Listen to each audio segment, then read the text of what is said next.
السلام علیکم عزیز ناظرین، بسم اللہ الرحمن الرحیم۔ آج ہم آپ کے سامنے ایک ایسی عظیم ہستی کی زندگی کے انتہائی دردناک، دل خراش اور طریق ساز لمحات پیش کرنے جا رہے ہیں، جن کا ذکر سن کر ہر حساس دل لرز اٹھتا ہے، آنکھیں اشکوں سے بھر جاتی ہیں اور روح تک کانپ جاتی ہے۔ یہ واقعہ ہے حضرت امام حسن رضی اللہ تعالی عنہ کی شہادت کا۔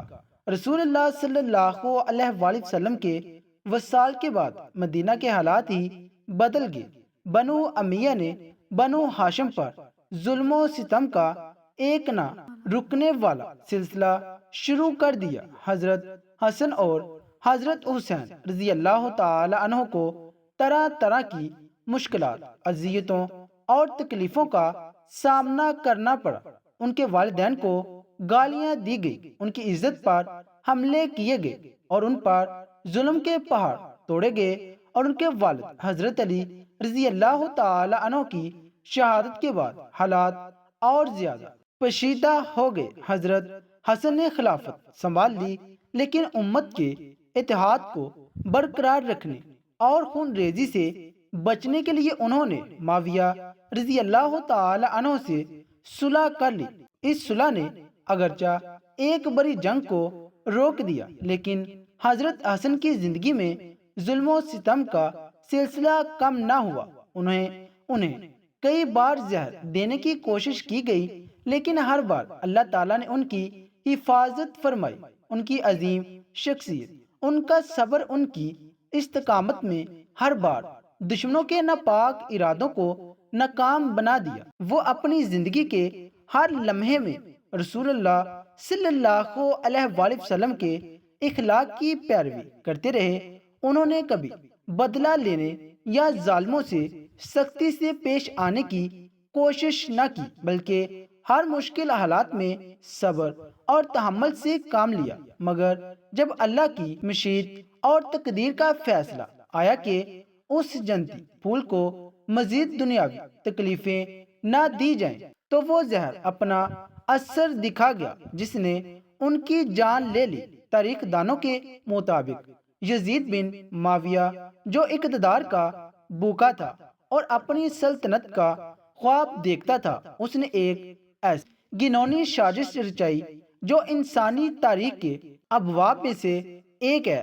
جو جانتا تھا کہ جب تک حضرت حسن اور حضرت حسین رضی اللہ تعالی عنہ زندہ ہیں، اس کی سلطنت کا خواب کبھی پورا نہیں ہو سکتا۔ اس نے حضرت حسن کی اہلیہ زدہ بنت اشس کو اپنی طرف مائل کیا اور ان سے وعدہ کیا کہ اگر وہ اپنے شوہر کو زہر دے کر ہلاک کر دے گی تو وہ ان سے نکاح کرے گا اور انہیں اپنے محل کی ملکہ بنائے گا۔ اس لالچ اور دنیاوی ہوس کے جال میں پھنس کر زادہ نے یزید کی اس گھناؤنی سازش میں حصہ لیا۔ اس نے کئی بار حضرت حسن کو زہر دینے کی کوشش کی، لیکن ہر بار اللہ تعالیٰ نے ان کی حفاظت فرمائی۔ وہ ہر بار دشمنوں کی اس جال کو ناکام بناتے رہے، کیونکہ اللہ کی حفاظت ان کے ساتھ ہی۔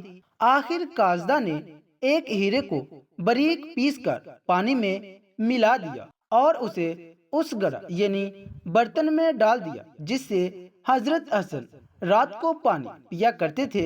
سن 50 ہجری کی 17 سفر کی رات، جب مدینہ منورہ گہری نیند کے سائے میں ڈوبا ہوا تھا اور ہر طرف سکون چھایا ہوا تھا، حضرت حسن گہری نیند میں سو رہے تھے۔ اچانک انہیں شدید پیاس لگی۔ انہوں نے اپنی پیاری بہن حضرت زینب رضی اللہ تعالی عنہ کو پکارا، جو اس وقت مصلے پر بیٹھ کر اللہ کی عبادت میں مشغول تھی۔ حضرت زینب بھائی کی آواز سنتے ہی فوراً ان کے پاس پہنچی۔ حضرت حسن نے اپنی بہن کو بتایا کہ انہوں نے ایک عجیب اور پر اسرار خواب دیکھا ہے۔ خواب میں انہوں نے اپنے نانا جان رسول اللہ صلی اللہ علیہ وآلہ وسلم، والد حضرت علی اور والدہ حضرت فاطمہ الزہرا رضی اللہ تعالی عنہ کو دیکھا، جو انہیں جنت کے خوبصورت باغات کی سیر کرا رہے تھے، انہوں نے اپنے نانا سے شکایت کی کہ ان کے وصال کے بعد مدینہ میں بھی انہیں اور ان کے بھائی حضرت حسین کو بہت ستایا گیا، ان کے والدین کو گالیاں دی گئیں، ان کی عزت پر حملے کیے گئے اور ان پر ظلم کے پہاڑ توڑے گئے۔ رسول اللہ صلی اللہ علیہ وآلہ وسلم نے شفقت بڑے لہجے میں جواب دیا کہ میرے پیارے بچے پریشان نہ ہو، تم بہت جلد میرے پاس آ جاؤ گے۔ یہ سن کر حضرت زینب کی آنکھیں آنسوؤں سے بھر گئی، وہ سمجھ گئی کہ ان کے پیارے بھائی کے ساتھ کوئی بڑا سانحہ ہونے والا ہے، لیکن ان کے دل کو اس بات کا علم نہ تھا کہ وہ سانحہ کتنا قریب ہے۔ حضرت حسن نے اپنی بہن سے پانی مانگا اور حضرت زینب نے وہی گڑا اٹھا لیا جس میں زہر ملا ہوا تھا، کیونکہ انہیں اس گنونی سازش کا کوئی علم نہ تھا۔ جیسے ہی حضرت حسن نے وہ زہریلا پانی پیا، کچھ دیر تک تو انہیں کچھ محسوس نہ ہوا، لیکن پھر اچانک زہر نے اپنا اثر دکھانا شروع کیا، ان کی آنتیں کٹنے لگی اور انہیں خون کی الٹیاں ہونے لگیں۔ تاریخ دان لکھتی ہیں کہ اسیر نے ان کی آنتوں کے 100 ٹکڑے کر دیے۔ 3 دن تک وہ خون کی الٹیاں کرتے رہے، ان کا چہرہ زرد پڑ گیا، ان کا جسم شدید تکلیف سے لرزنے لگا۔ یہ تکلیف اتنی شدید تھی کہ اگر کوئی پہاڑ بھی اسے برداشت کر لیتا تو شاید وہ بھی ٹوٹ جاتا۔ حضرت زینب اپنے پیارے بھائی کی اس حالت کو دیکھ کر خوف زدہ ہو گئی اور رونے لگی۔ وہ مسلسل اللہ سے دعائیں مانگتی رہیں کہ ان کے بھائی کو شفا ملے، لیکن تقدیر کا فیصلہ کچھ اور تھا۔ مدینہ منورہ میں اس وقت 2 قسم کے لوگ تھے، ایک وہ جو حضرت حسن کی تکلیف پر خوش ہو رہے تھے اور ان کی اذیت کو دیکھ کر مطمئن تھے، اور دوسرے وہ نیک دل لوگ جو ان کے غم میں رو رہے تھے اور ان کی تکلیف سے دل خون کے آنسو رو رہے تھے۔ رسول اللہ صلی اللہ علیہ وآلہ وسلم نے فرمایا تھا کہ حسن اور حسین میری آنکھوں کی ٹھنڈک ہے، لیکن اس دن مدینہ میں ان کے پیارے نواسے کو زہر سے تڑپایا جا رہا تھا۔ حضرت حسن جانتے تھے کہ زہر کس نے دیا۔ جب ان کے چھوٹے بھائی حضرت حسین رضی اللہ تعالی عنہ کو اس سانحہ کی خبر ملی تو وہ دوڑتے ہوئے اپنے بھائی کے پاس آئے اور غم و غصے سے بڑے ہوئے کہنے لگے، مجھے بس اس شخص کا نام بتا دیں جس نے آپ کو یہ زہر دیا ہے۔ حضرت حسن نے نرمی سے پوچھا، اس کا کیا کرو گے؟ حضرت حسین نے غصے میں فرمایا، میں اسے قتل کر دوں گا۔ یہ سن کر حضرت حسن نے فرمایا، اگر وہ شخص بے گناہ ہوا تو مجھ پر اس کے قتل کا الزام لگے گا، اور اگر وہ مجرم ہوا تو اللہ اس سے بدلہ لے لے گا۔ حسن نے اپنے چھوٹے بھائی سے فرمایا کہ وہ حضرت عائشہ رضی اللہ تعالی عنہ سے پوچھے کہ کیا وہ اپنے نانا رسول اللہ صلی اللہ علیہ وآلہ وسلم کے قدموں میں دفن ہو سکتے ہیں۔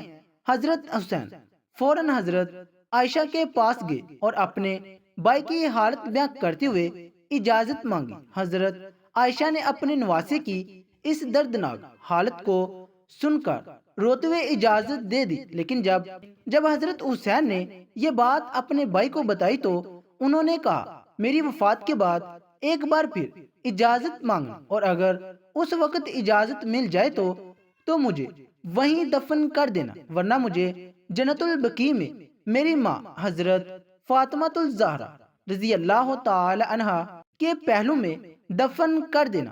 انہوں نے یہ بھی سختی سے ہدایت دی کہ اگر کوئی مخالفت کرے تو ہرگز لڑائی یا جھگڑا نہ کرنا، کیونکہ میں نہیں چاہتا کہ میری وفات کے بعد امت کے درمیان خون ریزی ہو۔ آخر کار وہ لمحہ آیا جب حضرت حسن نے کلمہ پڑھا اور اپنی جان اللہ کے سپرد کر دی۔ ان کی وفات پر مدینہ منورہ میں قہرم مچ گیا، لوگ اپنے گھروں سے نکل کر بازاروں اور گلیوں میں جمع ہو کر جنازے میں شامل ہوئے۔ ایک روایت کے مطابق جنازے میں اتنی بڑی تعداد میں لوگ تھے کہ اگر کوئی سوئی بھی پھینکی جاتی تو زمین تک نہ پہنچتی۔ حضرت حسن کو کفن پہنایا گیا اور ان کا جنازہ مسجد نبوی کے سامنے لایا گیا۔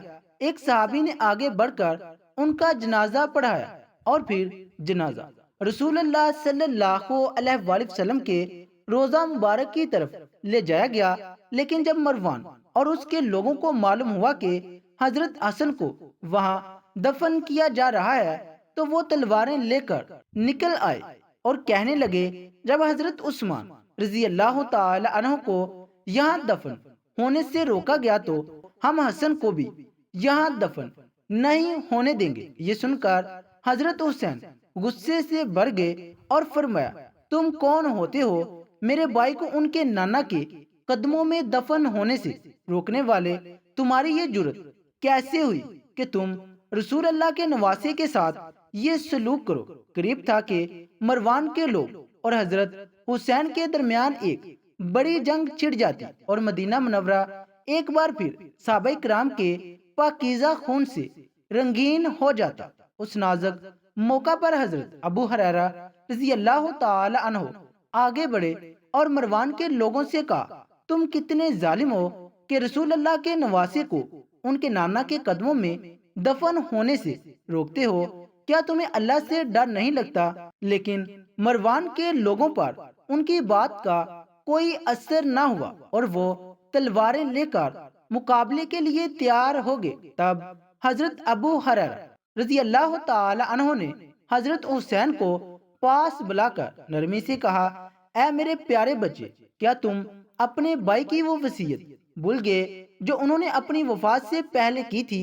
انہوں نے کہا تھا کہ اگر کوئی مخالفت کرے تو ہرگز لڑائی نہ کرنا، بلکہ مجھے جنت البقیع میں میری ماں حضرت فاطمہ کے پاس دفن کر دینا۔ یہ سن کر حضرت حسین کا غصہ کچھ ٹھنڈا ہوا اور انہوں نے کہا، ٹھیک ہے، جنت البقیع میں میری ماں کے پاس قبر کھود دو، وہیں میرے بھائی کو دفن کیا جائے گا۔ چنانچہ شام ہوتے ہوئے حضرت حسن رضی اللہ تعالی عنہ کو ان کی والدہ حضرت فاطمہ الزہرا رضی اللہ تعالی عنہ کے پہلو میں جنت البقیع میں دفن کر دیا گیا۔ ان کی شہادت کا غم اتنا شدید تھا کہ بنو ہاشم کی عورتوں نے ایک ماہ تک سوگ منایا۔ مدینہ کے بازار بند ہو گئے، لوگوں نے اپنے کاروبار چھوڑ دیے اور ہر طرف غم و اندو کی فضا چھا گئی۔ جب حضرت ابو ہریرہ مسجد نبوی پہنچے تو دیکھا کہ لوگ رو رہے ہیں اور غم سے نڈال ہیں۔ حضرت حسن کی شہادت کوئی معمولی واقعہ نہ تھا، اس نے مدینہ منورہ کے ہر دل پر گہرا اثر چھوڑ دیا۔